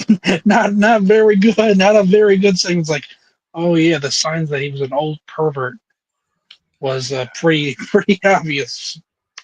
see, my feelings on it is I never let bad people ruin good entertainment. That's just my feeling on that. And yes, it is awkward to some of the shit that Vince McMahon said in this segment. Knowing what we know now makes it's very awkward, but it was still a very entertaining segment. So I enjoyed it. I can understand how people can't sit through a segment like this now because they know what Vince did. I totally understand that, but I thought it was great. Where we go now? I guess you kind of gave your thoughts, but Yeah, I anything else? pretty Yeah, much did there. nothing else to say about it. No. Uh, so now we see a bunch of the lower card guys backstage. They all have dollar bills in hand, and Michael Cole explains why they do, as there is a bet currently going on involving Mark Henry and a feat of strength. Huh? And we head to Mr. McMahon's office. Mr. McMahon got back to his office pretty damn quickly. I believe this was a pre-tape, but yeah. He Devon ran there. Yeah, Devon enters because this little segment that followed with the undercard guys holding up dollar bills. It was literally the type of segment that they did a lot back then, where you just see somebody walking backstage to set something that's coming up. Which we're getting one more segment just like that a little later in the show, right before the main event. But it was literally 2 seconds. It's 2 seconds of just a They couple probably, of guys. I bet those guys couldn't even keep those dollars. They just took the dollars after. I'll take this. I'll take this. I'll take this. I'll take this. I'll take this. I'll take this. It's my dollar now. It's literally just like a 2 second clip of a bunch of the undercard guys just waving money and Here, walking. here, guys, want to be on the show? Here's $1. So Mr. McMahon's in his office, and that is when Devon enters, and we go back to our last SmackDown that we reviewed, which again was a couple of months ago. Devon was told by Mr. McMahon to go find himself. Well, Devon comes into Mr. McMahon's office, and Mr. McMahon brings that up. He said, I told you to go find yourself. Well, Devon says, I didn't just find myself, but I found the man. He says that the man told him not to worry about himself. Becky Lynch. No. No. The man told him not to worry about himself being Devon, obviously. He told him Jacob to worry DeGrom. about Jacob. Well, he's a simple man. Jacob DeGrom was the man once, but now No, he's a simple man. Yeah, he's a simple man.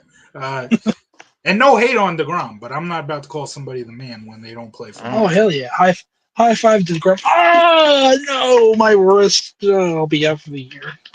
And again, that's why I had no problem with. I'm sure. I think if DeGrom and Mike Trout tried to high five each other, the world would just explode. They're too injury prone.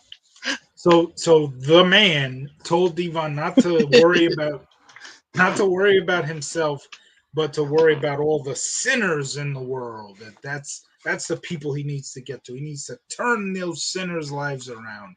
But Devon says he can't do it without a benefactor. Well, the man he's talking to has a lot of money, right? Mr. McMahon points that out. He says, I'm a rich man, So he ends up shaking Devon's hand and saying, you, sir, have a deal. And so Mr. McMahon has a Devon has a benefactor, and this is the birth of one of the most underrated characters of all time, Reverend Devon. He dominates. Devon actually did a video recently talking about Reverend Devon, which was so cool to see him bring up that character. I think he said the way it just ended way too quickly, and I agree with that. It's a shame. It ended somewhat impromptu. He could have did a lot of stuff with Reverend Devon, and sadly, he also brought up, again, I don't watch the current shit, but he also brought up that he recently was able to bring the character back on NXT for a nice little what's the term for video package? Vignette. A nice little vignette with I think Trick Williams, right? Mm-hmm. Yeah, so TNA champion Trick Williams. Yeah, but this would be back when he was in NXT, right? Because you have definitely not been caught up in the freaking world of wrestling. Oh, so Trick Williams won the NXT title, and then the TNA title at the last NXT show. Oh, so this was recent. Oh, so this was real recent. This was a part of because the NXT TNA thing that's going. The WWE TNA. Yeah, they just did it, and now it's gonna be like, oh my god, a guy from NXT from WWE has the TNA championship. Who's gonna be the hero to save us? Wow. Okay. So yeah, I feel like that's really awesome that they were able to bring Reverend Devon back for a one-time thing. But yeah, Reverend Devon ended way too soon. Can you believe that Vince McMahon goes on to face the man in a few years here? He does. At Backlash. He does. I want my money back. That's Yeah, the rest of that the real reason. you talk. People love talking about long term storytelling. That should have been the whole story. I was I gave money to Reverend Devon, and now he's in TNA. I want my money. Oh boy, that would have been hilarious. That would long term storytelling. That's what Long everybody term. wants, right? He's over there in TNA with BJ James and Kip Williams, what the fuck his name is, and he's not even Help! called Devon anymore. Help me! Devon Dudley. Help me! They're at my. Help me, the 911. Help me, they're in my the fucking the worst theme ever. Help me. I'll Meet you at never. the Alamo. Think about him. Oh my gosh, I love those vignettes. I love those vignettes. And back when I was a teenager, I loved WWE. Even when like it was starting to get boring for me, WWE, I was like too much in love with WWE. I was like, those guys are the TNA, obviously. Those guys are the competition, so I can't like them. And I wish I could like slap teenage self in the face and be like, bro, just watch this shit, man. Don't worry about that. Because TNA was so awesome back then. But You know, they're up. even WWE Vault is like set off the whole chain event of other Vault channels, like not just yeah, WWE. yeah, yeah. Not even just like wrestling vaults now. They're like other vaults. It's like an anime vault. There's Really? other vaults of Oh wow. different shows that are now uploading their own stuff, their old stuff. I remember watching those VKM vignettes that they did like every week late in 2006 where they were mocking DX, mocking Cena. I fucking loved the Marine. I saw the movie Marine in the theaters, and I remember watching them mock the Marine. And I was like, let's talk to the one fan who's here watching it. And they cut the guy's sleeping. Yeah, I cracked up at that. I love that. And I'll never I'm just, forget. I'm surprised Cena was even able to film that with a kidney being stabbed. Oh, yeah. Yeah. Yeah. I mean, it's crazy. He gets stabbed by Jesus. Speaking of John Cena's film career, that man is lucky as fuck. Apparently, he recently did a film with Jessica Biel. The lucky son of a like, damn man. What? I How don't do know. I become Jim? He's a heel now, He so still did therefore it you for have to boo him. but You have to see his movies and boo him there. That's how it works. but yeah, those Boo. those those VKM segments, man, were some of my Well, no, fondest teenage memories of like TNA. Where I remember occasionally, go ahead. today saying, Mike today saying, I don't know. I wonder what VKM has in store for VKM. Yeah, and the vignette where they went to the place, the headquarters. That was a good one. That was funny. They tried to film. The WWE was filming the Royal Rumble 05 set. Uh, what's called a commercial in the It would same have to sound be oh studio. 06. It would have to No, be oh same studio. yeah. And they tried to send TNA Oh, stars oh, to, and they tried oh, to film it, but it yeah. didn't work out. You're talking about the thing that happened during one of the '04 pay-per-views, right? Oh, because they Where no, they filmed. They were filming the vignette for the right, '05 Rumble, for the '05 Rumble, yeah. and it was like either studio or something down from where TNA was being filmed, Yeah. because they always do the same stuff for TNA and Universal. Yeah. So the TNA stars found out, and they're like, hey, let's film that. Let's give them cookies. Yeah, that took place when they were doing a pay-per-view. TNA was doing a pay-per-view. I'm almost certain of that. I remember hearing something about that. Um, but yeah, those VKM vignettes were fucking tremendous. I'll never forget those. Um, so now we go outside the arena. Actually, did I ask your thoughts on that McMahon Devon? Yeah. Okay, so now we're outside the arena. All the undercard guys are all lined up watching Mark Henry. There's a car right in front of Mark Henry, and Farouk tells everyone that Mark Henry is going to lean against the wall, and he's going to. Oh, the car! Not it's not a car; it's a limo. My mistake. There's a limo in front of him. He's Mark Henry's going to lean against the wall, and he, with his legs, is going to try to keep this limo from moving. Farouk asks, "Who's going to drive?" To which Tess walks over and agrees to drive the limo. And he drives the limo, and it's supposed to be for 30 seconds. He's going to be able to, Mark Henry, that is going to keep this car from moving for 30 seconds. So Tess goes into the car, puts his foot on the pedal, presses down, and Farouk counts down. I think all of them counted down. They count to 30, but Tess continues to have his foot on the pedal, and that's when Farouk runs over, gets Tess to get off and everything, and Tess comes out and he blames it on the accelerator being stuck, but then says, "Relax, you still won the bet," as he throws money at Mark Henry, who is obviously down and in pain. Uh, Good little segment to get heat on Tess. Tess at this point is still, how do you say it? When he won the, oh, he's still got immunity. They didn't use that in any way in this segment, which again, they really didn't do anything with Tess having immunity for a whole year.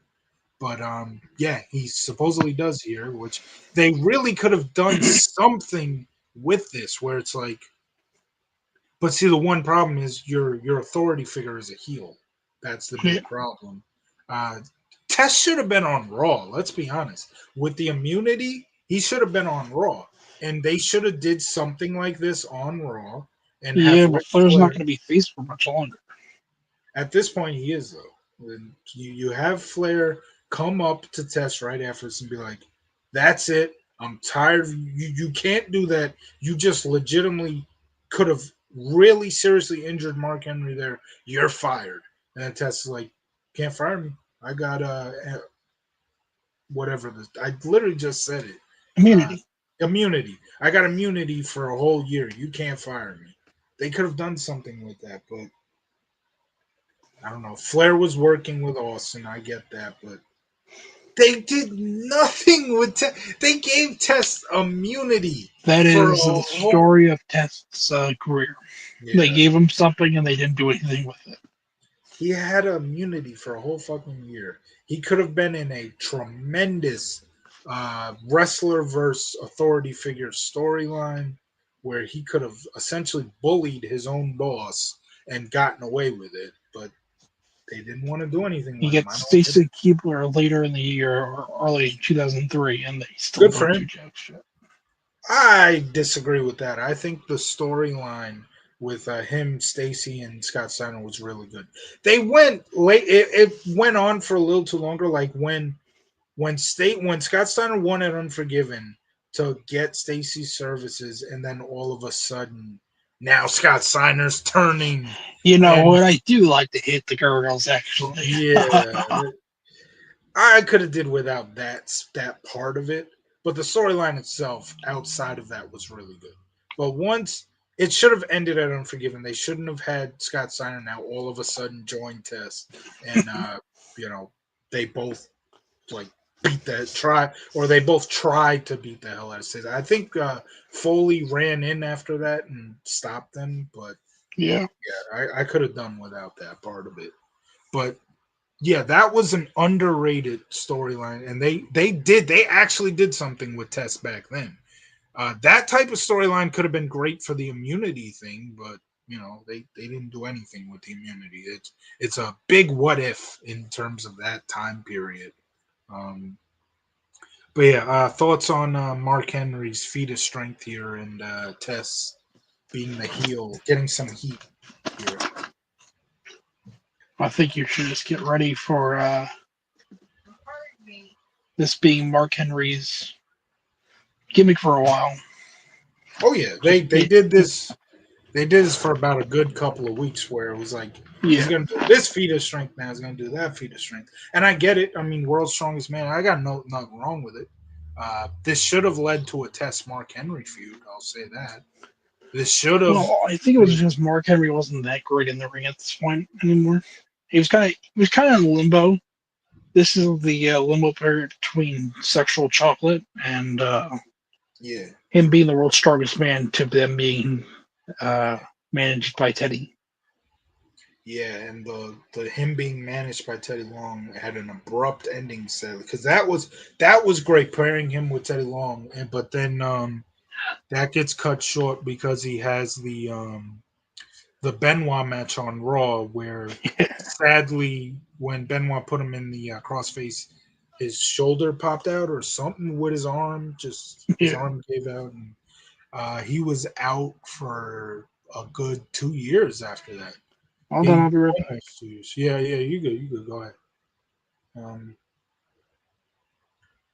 that sucks that he has to leave because I got to leave for really quickly. I will be back really quickly. Hang on.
All right, I'm back.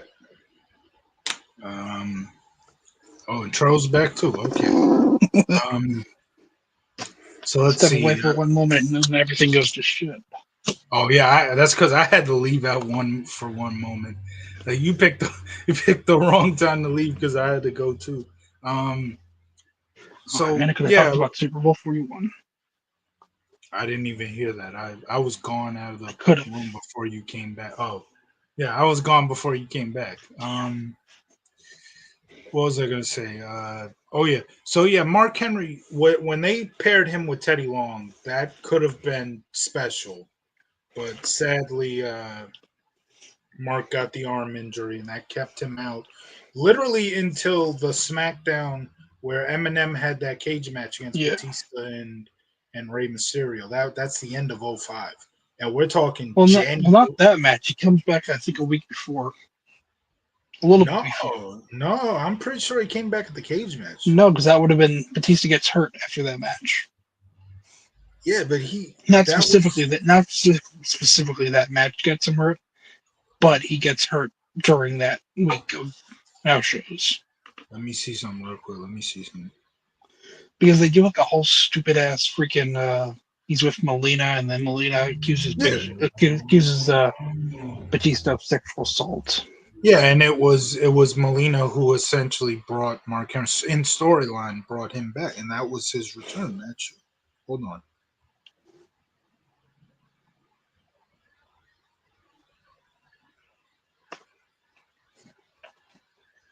Mark Henry. Here we go. I was right.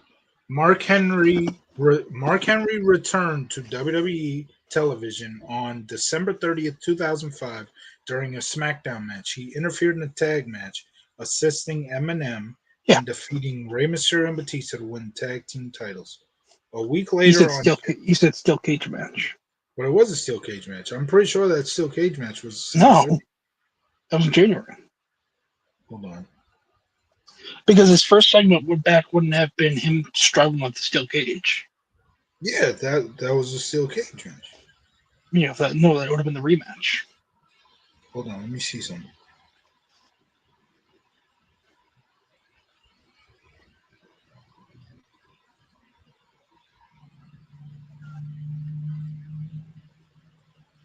Oh, hold on. Let's see.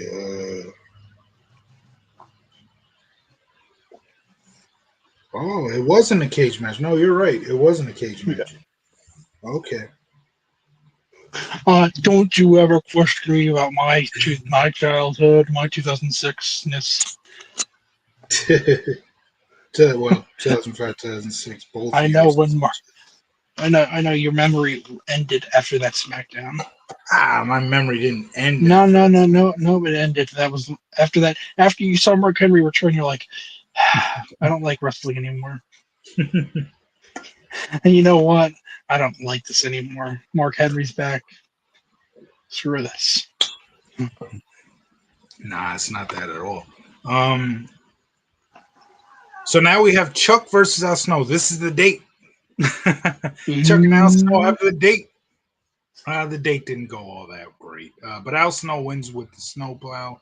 There was a lot of interference, Maven and Rico and Billy, but it all leads to Al Snow hitting the snowplow. Not much of a match, but we're obviously building. We're building towards the tag title match for Backlash, where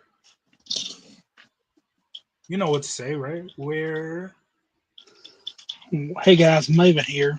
no, no, you What? fucked it up horribly. Where Uh, even Maven even has a Maven match. has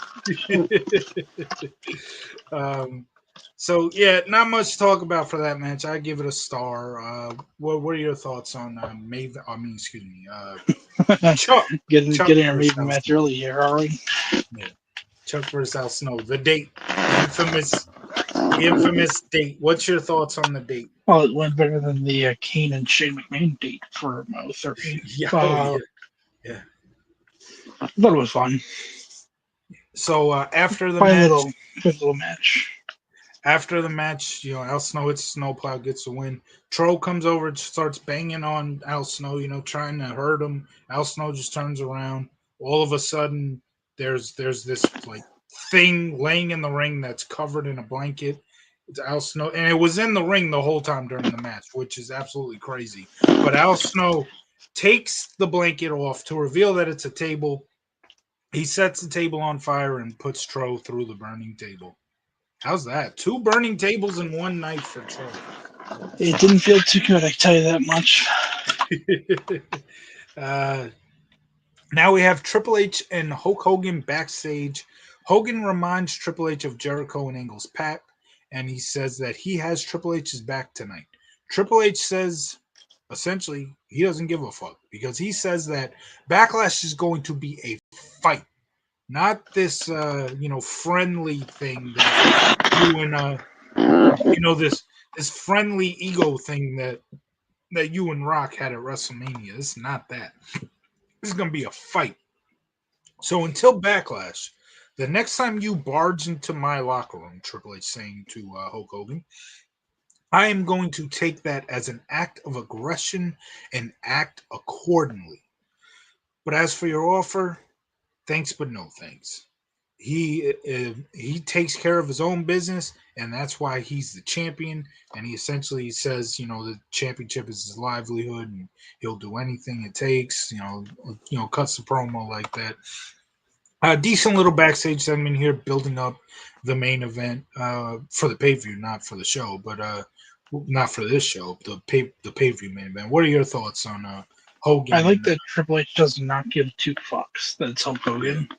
He's yeah. like, and he's also like, Well, I'm he still, does. I'm still kind of a heel. Like my character hasn't really Well, changed. I'm just well, not he playing face. he does kind of say all this respectfully, and he's Yeah, going to talk. He's going to talk to Hogan again like this and later in the show and say it respectfully once again. So they are still trying to make sure that look, even though he's saying this, he is still a baby face. They're both baby faces here. yeah.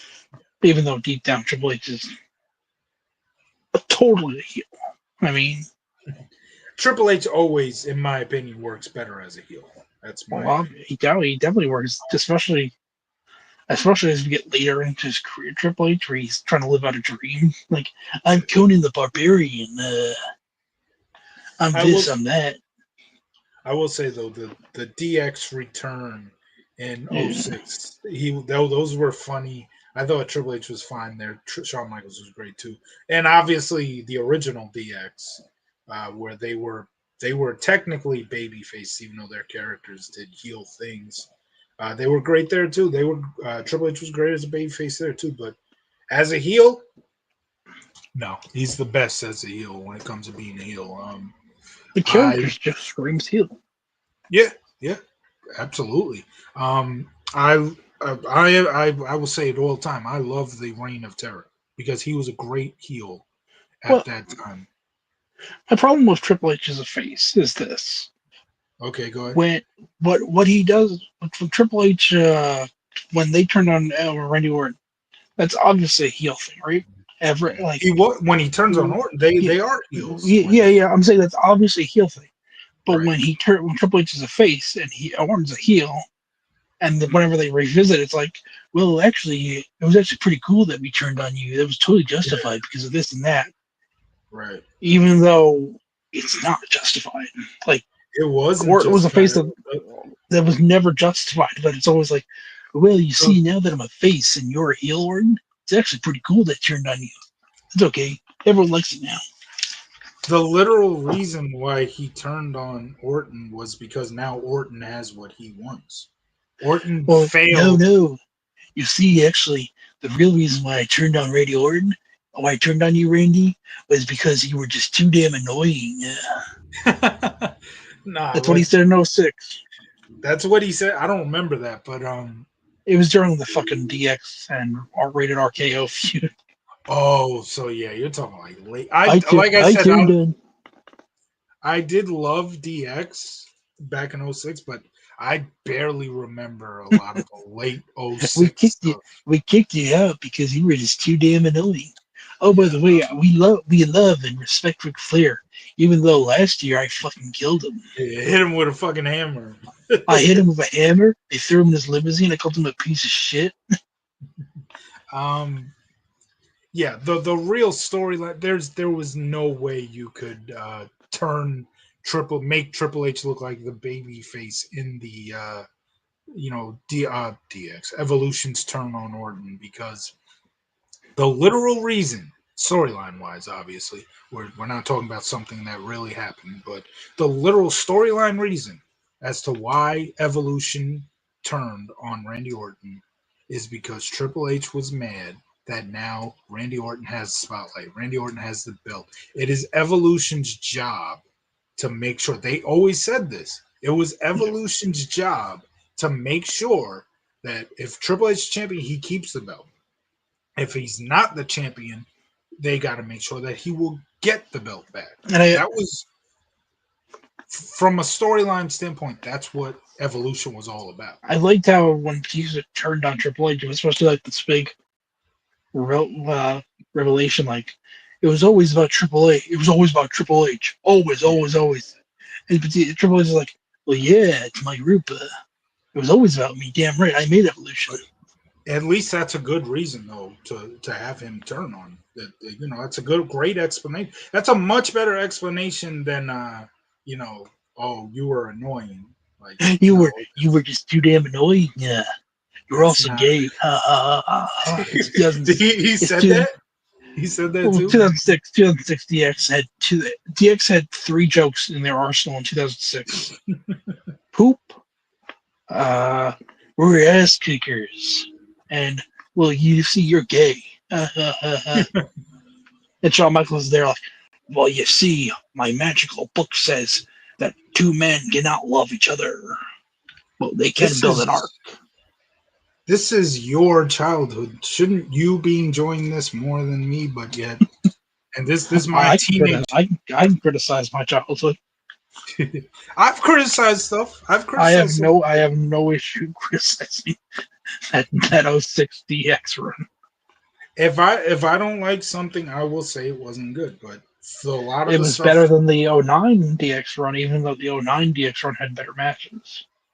yeah, oh 09 D. I don't remember anything about oh 09 DX. I'll It say that. wasn't. It was very PG, but Yeah, they had better matches because they wrestled Ted DiBiase and Cody. yeah, Ted DiBiase Jr., who So is now. they helped. They tried to help elevate them back Yeah. then, even though they won the feud obviously because they're DX. But We mentioned how Vince McMahon is in huge trouble. Ted DiBiase Jr. Ted DiBiase is some pretty deep shit there too. I was a huge Legacy fan as a kid. Well, not a kid. I was 2009. 2009. By that point, I was a teenager, but I was a big Legacy fan, man, because I was a big Orton fan. Yeah, So yeah, that's you're I a big hate fan to of see it. Manu. Not really. I can't really say. Manu and Sustuka. Manu was like what, like 2 weeks a member of You know how bad you have to be a Samoan and not be pushed in WWE. Oh boy. Yeah, you have to be pretty fucking shit for them not to just say, "Well, you're pretty shit in the ring, but you're Samoan and you're probably a not the you're your third cousin twice removed once shook the Rock's hand, so therefore you're part of that bloodline apparently." Yeah. But yeah, that is crazy to me though that something from '06 can be loved by me and absolutely hated by you, despised by you. That's pretty crazy. I mean, 2000. I mean, I can laugh at the DX stuff in Yeah. '06, but it wasn't. It was a lot of shit jokes. I mean, Yeah. some of it was funny, yeah. But I was a teenager in 2006, so like those jokes were still funny to me. And yeah, you would think it'd be funny to a little kid. I didn't really laugh at the poop jokes. I found that disgusting. that's wow. Yeah. I left it like post SummerSlam '06. They were having a fake press conference, Wow. and what's it called? Shawn Michaels was having like toy plane. He's like, "Oh no, it's crashing! It's crashing!" Mhm. Flipping out. That and when they messed with Vince's his production truck. See, the 1 year out of my post '05 type of that I would be willing, and we've already agreed to do one road to involving an '06 show. That's for the future. But we agreed to that because Tro didn't want to do a road to that involved a show from my time. So we made an agreement. We kind of made a bit of like two GMs making a trade. We agreed that I was going to agree Yeah, to do an '06 road to. Uh, yeah. it's To be not an fair, official. it does have your it's only Raws and it does Yeah, have DX in it. it does So have DX, yeah. And I love that pay per view. I just want to say that it's not the pay per views that were ever a problem for me. It's always the weekly shows. If the weekly shows are boring, why the hell am I watching? But beyond the point, uh, that show is not lined up right now. I'm just saying it's something we're going to do in the future. We can't even do it, even if you wanted to pick it, because Netflix. What the fuck? What are you guys waiting yeah, for? Like Maybe your none friend of Vinny has access to them. no, Vinny doesn't. Vinny, even the Smackdowns on Netflix are not even. There's a lot missing. There's a Maybe lot your missing. friend Daniel Motion has. I'm sure Daniel Motion has a lot has the Raws uploaded somewhere. Daniel Motion doesn't have them all. I can tell you that. I'm Oh, pretty I can sure tell you that that. Daniel Motion had a lot of Smackdowns. That's how I Yep. was able to get the Grandma Edna clip. But this would be a Raw. That's the pro. But I I'm sure if he uploaded their Smackdowns, he probably uploaded the Raws. but the reason why I'm bringing this up is because if there is one year that I'm absolutely could make an exception for, and it's good because this is obviously part of your nostalgia. I can make an exception for '06. I have no problem doing Road to '06. Don't don't ever ask me to do anything '07. That's all I'm going to say. I'm not about to sit through an '07 SmackDown or an '07 Raw. No, no. You won't be denied. We can do Road to '06 because especially I would love to go over '06 DX. We can absolutely So, in talk. other words, we're not going to do a road to WrestleMania 23 where we'd have to watch 3 shows, 3 weekly shows every week. No, no, we are Do not. we have No. to? Do we to the road to Unforgiven '06? Yes, Do we have to watch? that's Do we have to watch the ECWs? I don't think we do. hell no, no. It's a Raw only pay per view anyway, Yeah, so no. but Big Show's on it. He's the ECW champion. Yeah, but I anything don't think he, that yeah, his storyline with ECW at that time it, did not play into DX versus there Mr. wasn't a McMahon matchup. storyline for ECW. It was literally he's on Raw, guys. Go fuck yourselves. There you go. So we won't have to do ECW on that. But yeah, when Netflix gets off their ass and starts putting some Raws up, we will definitely. I'm sure the moment it happens, Troll will immediately pick Unforgiven '06 as the next road to. It'll Uh, be like Edge. It'll be like Edge cashing in his Money in the Bank. I am cashing in my 2006 review. so since you revealed what the show '06 To be you're fair, it's referring gonna be to, so that's gonna be so down the line. So yeah, it will be. It will be. The show that I was referring to, that Tro was like, "You are not going to make me reveal that." Bad Blood '03. I don't know oh why my Tro god, doesn't like that. I love Bad Blood don't '03. I can't handle 2003 Kevin Nash and Um, Goldberg and his stupid so son this stupid son. so how did that start? How did that joke start? I know it had something to do with trap. Um, because like I would listen to Headstrong. The joke was like Headstrong. I somehow would be listening to Headstrong, and I'd be like, "It's a sign. We got to do Yeah, Bad Blood '03, the road to Bad Blood '03 next." yeah. I kept on saying how like whatever show I pick doesn't have an actual like song to it. It's always Yeah. like the generic Oh, freaking that's how it started. Yes, because I was like, well, you could pick Bad Blood '03. That has three a and that. great, yeah. Yeah, we got fucking. You had Drowning Pool for Unforgiven. No, you No, picked actually, Unforgiven. I picked You picked Renegade. That wasn't. Unforgiven. I Yeah. guess Drowning Pool's for no. Drowning Pool was Vengeance. I What forget the who hell? What does vengeance? What Backlash. vengeance did we do? We Oh, didn't do a four vengeance. Oh yeah, '04. Right, right, right. That was our first one. Drowning. That was our Yeah, first because I road remember. to. I remember that. I was like, oh my god, that's just the WrestleMania theme basically again. Yeah. Um, What did I pick? Oh yeah, WrestleMania 15, which obviously had a I mean, theme, but I kind of. forgot. I It was forgot what just the the. theme It was was. just the Rage Party theme. Just got the Rage Part in it. It kind of Rage had. It kind of had lyrics. Rage Party Watch Along still available on the It is YouTube like channel. it is one of my favorite episodes because now I like the Cherry Papa Daddies. Cherry Poppin' Dads. What a name! What a It's a name! it's a horrible name, and they use AI art for their friggin' covers. But Um, I like their songs. It's crazy. It's a very ironic. I actually like their songs now. There's a I nice little swing to it. yeah. It has a nice little old timey feel. Did Screw ever do a Screw mix of Cherry Poppin' Daddies? You know, I don't think so. ever get that chopped and I think screwed? everyone hears their names and thinks they're just a joke. Get that chopped and screwed. Maybe I'll listen to it. But There's a yeah, reason why Val Venus introduced them at the Rage Party. yeah, I don't that's think fun. Vince McMahon listened to their music. He just heard that they were their names. He said, "Oh, it's Hiram." Yeah. The Rage Party was awesome. I love the Rage Party. That's why we did a watch. Rage. The next time we do watch alongs, I have to make sure that there's no. Like that for the forgotten confidential episode. Yeah, we got to make sure what we're showing because, my goodness, we were doing a confidential watch along To not be too fair, it long. was going to shit anyways. Yeah, it kind of was. My phone died. So Yeah, yeah, your phone died, and that's what led to me actually finding out. Like we had not been live for like a good 20 minutes this whole time. I'm like, what the fuck? And it turned out that so the intro for Confidential in 2003 shows Sable like taking her pants off and revealing a thong, and we got in trouble for showing that.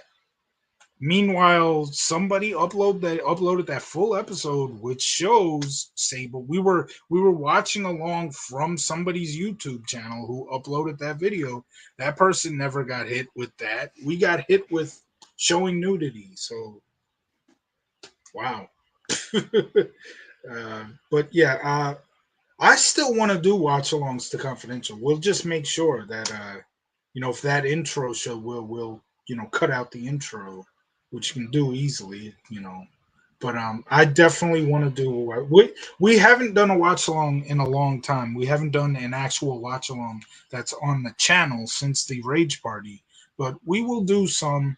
You've always said you wanted to do that the Sunny with Elmo shotgun Saturday night episode, which I don't think there's any nudity on that, so we will be fine for that one.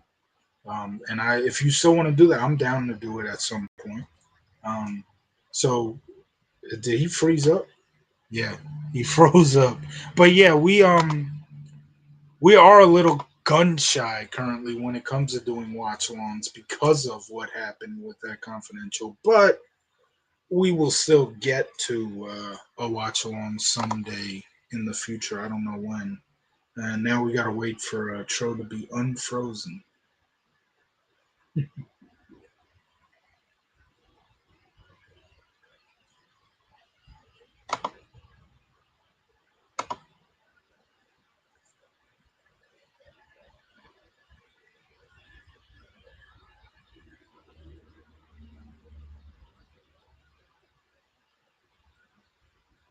Oh, okay, he's back. I think. Oh yeah, he's back. Okay. I was buffering. Yeah, I know you There we go. completely froze. I kept talking and then I was like, wait a minute, he ain't moving. What the fuck? Weird. Um. Frozen. So yeah, like I was saying, we're currently a little gun shy when it comes to the uh, the watch alongs, but it doesn't mean we won't do it again because did he freeze up again? Oh no, he's okay. You're good. Okay, but yeah, we absolutely will do a watch along again someday, but I don't know when. It'll happen one day. Yeah, but we will definitely make sure that whatever we show does not have anything that will get us in trouble because that was Well, our I think showing I think Elmo and no, that fondling should be Elmo and Sony's might get us. no, that there was no nudity in that. I don't think we'd get in trouble from that. But yeah, one day we'll get back to that. Speaking of getting back to things, back to the show because we're literally at the end here. So after Triple H and Hogan's backstage segment, we see Kurt Angle. As I said, we had back in these days, we always got the quick little segments of somebody walking to somewhere, more often than not walking to a ring, as it was here. And we have Kurt Angle walking to the ring to set up main event here. So you see Angle walking to Main ringside. event. They cut to commercial, and now we have your main event of the night, sponsored by Matthew Darsh. You need a He is somebody the who total package. you need somebody who's going to build a winner. You call Matthew Darsh, and your main event of the night is Triple H, Kurt Angle, non-title, and for me, this is the match of the night. I gave this 4 stars. There was a lot of interference. Obviously, got Jericho involved, Angle's involved, Hogan gets involved later, and he actually helps Triple H win here, where he fends off Chris Jericho. Angle gets the pedigree on. Angle gets the pedigree from Triple H, and Triple H gets the win right then and there. There was a little bit of comedy earlier in the match. Again, Kurt Angle was tremendous with the comedy, and yeah, I saw that. I saw that in the group earlier. Yeah, total package, Matthew Darsh. Um, so middle of the match, Triple H goes to roll up Kurt Angle, and as he goes to do that, he pulls Triple H. He pulls Angle's trunks down to reveal a cheeky side of Kurt Angle, and that was funny. Taz and Cole did mainly Taz, but Taz and Cole were always great. Added a lot of comedy to it as well. Yeah. But yeah, Triple H gets the win. Match of the night, in my opinion. In terms of segment of the night, you're probably going to disagree, I know, but I got to give it to the Stacy Keibler, the Mr. McMahon looking for his next assistant. That's the segment of the night to me. I understand it's a bit awkward nowadays. I totally get that. But that's my pick for segment of the night. Your thoughts on Triple H versus Kurt Angle, and then give us your match and segment of the night. I thought it was a fine match. They have good chemistry. Yeah, Um, that's Triple H and Kurt, so you know what you're gonna absolutely. get. I love Segment when. of the night Okay. is gonna be Maven and El Snow mocking Rico for having good hygiene and Are you looking like a serious? movie star. That's Look, your. that that's a hell of. Oh my It's gosh! pretty funny to me. Like I said earlier, that I can bash stuff from my era. I literally bashed that. I don't think that was a great segment. It was just a fucking yo mama joke. Like they're going back and forth at each other. Your hair looks like this. Yours. It's like a fucking promo that they do today. I heard you were a cop. I bet you saved a lot of lives. You loser. Yeah. Fucking yeah, you know a lot about waxing. Oh my gosh, what a criminal. Maven goes up to Scotty. It goes up to Scotty Johnny. I heard you're a firefighter. I bet you really saved those lives, didn't you? Yeah. Thank you for your service. Yeah, that was my least favorite thing to happen on this show. I I cannot give liked it that. because it was a freaking. It was funny though. I was like, "Oh, thank you. You suck for having good hygiene and Yeah. and looking like a movie star there. Oh A yeah, it's young you. You look Wolverine. like you look like. Hey, you look like David Hasselhoff. Oh, uh Overall rating out of 10 for the show. I give I gave it a 6. Oh, we are way different here. You probably I give me like a 9 or 10. 9.5. I really love this No. show.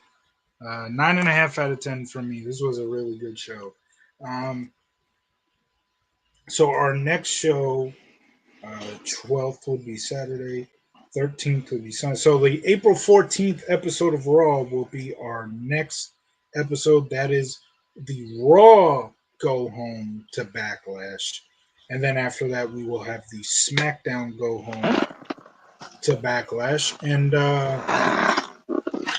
we will more than likely do the Raw go home to Backlash tomorrow, and for any Met fans that are watching potentially, we will be recapping the Mets month of May. It will be a much more fun recap than our Yes. May recap of last year.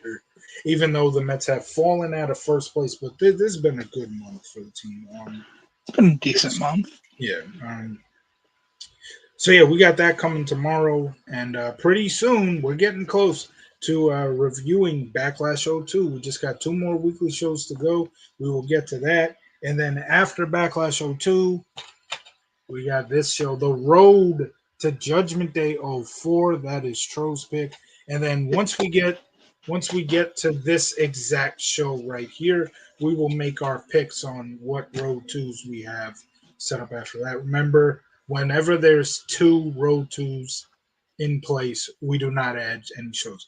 We definitely think about what we want to add, and I have a show that a road to in mind that I probably will not change my mind on. I've already told Tro about it. I don't know if you even remember. It's been so long. Probably don't. But I don't think you've ever told me on what you're considering. But yeah, we will reveal the next road twos when we get to Judgment Day 04. Um, Anything else you have to say about the April 11th, 2002 edition of SmackDown? We're almost done with the road. It's been a hell of a road. Yes, it has. A long, winding road. The last time that we did a show, the Islanders was probably still playing.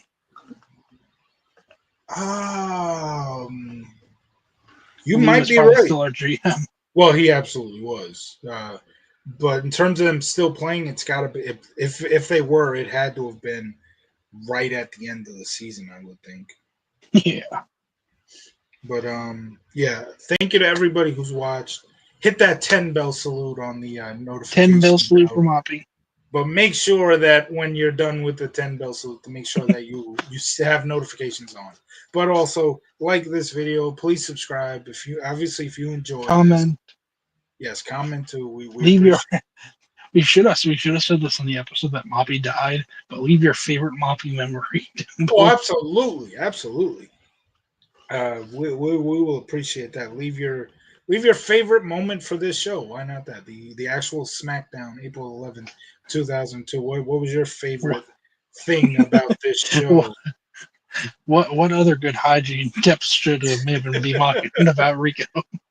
And yeah, so favorite Moppy moment, favorite segment or match of this show, or if you have both segment and match, go ahead. And maybe if you were at this show, send your comments here. Any memories of being there?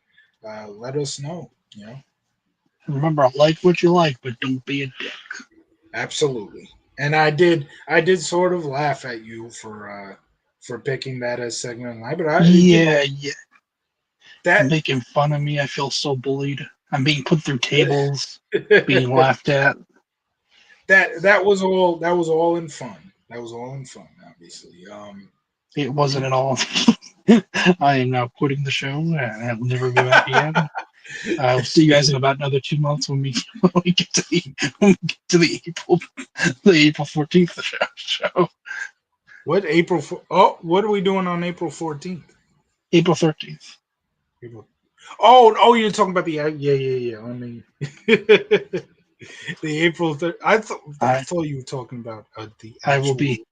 We will be back in another 2 months when we'll start the show another 25 minutes late because we'll be talking about the trade deadline for the Mets. No, we'll be back tomorrow. We will definitely be back tomorrow. Even though Saturday is normally a bad day for Tro, it's a good day tomorrow. He will be available. So we will be doing a show tomorrow. We'll be doing two shows tomorrow. So be on the lookout for us tomorrow. We have April 13th, 2002 Raw, and as yawning Tro said, there will be rain.